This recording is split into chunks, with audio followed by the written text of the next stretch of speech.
انداما انسیاتیفا فیلم چێکەرên کورد بەسنا ئەدیش دیار کرد ku divê Kurdî di sînemayê de bi awayekî xurtir were temsîlkirin û gotriya zindîhiştina ziman û çîrokên me di pêşengtiya jinan de mezinbûna sînemaya Kurdî ye. Saleke ji beşa sînema û televizyonê ez mezûn bûyme. Divê pêvajoyê de helbet gelek têkiliyê min gel sînemayê çê nebûne yanî nûn û çê dibin. Yani beriya ku ez bikevim nav qada sînemayê bi televizyonê ve ez ketime têkilî an hewek pêşkêşkarî ez dikim. Lê li gel wê hewildanê min hebûn û hene ku ez bi sînemayê ve mecbûr bim ji ber ku hem beşa wê xwan û hem jî sînema qadekî gelekî berfireh e ku em Kurd çîrokê dixwalê bibêjin ji ber wê ez naxwazim beşa ku min xwandî dû wê berbidem. Helbet xebatekî mezin li em bêjin li Bakuran jî li Tirkiyeyê mixabin nebû yan jî hebû min hajîne ji ber ku ez li qadeyê nûme.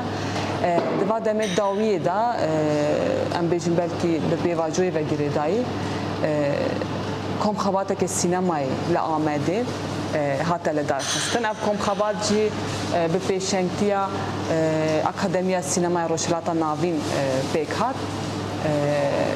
Yani gelek kesên sînemakar dawetî wêrî kirin sînemakarên Kurd. Ez jî wek endameke nû ciwan û jin tevlî bûbûm. Yani ji bo min kêfxweşîkî gelekî mezin jî bû ji ber ku ez li hîret tiştekî we nebim. Kelecana wê gelek mezin bû. Yani divê derê de ez bêjim çi sînema ji bo min çi îfade diketin? Rê û rêbaza xwe îfadekirinê ya herî bihês. Çima mînak ez bêjim mirov pirtûkekê bixwînîtin ew pirtûk belkî mehekê dikêşît, belkî du mehe dikêşin, belkî dayika min naxwînît, belkî xaleta min naxwînît, babek naxwînît, mamek naxwînîtin.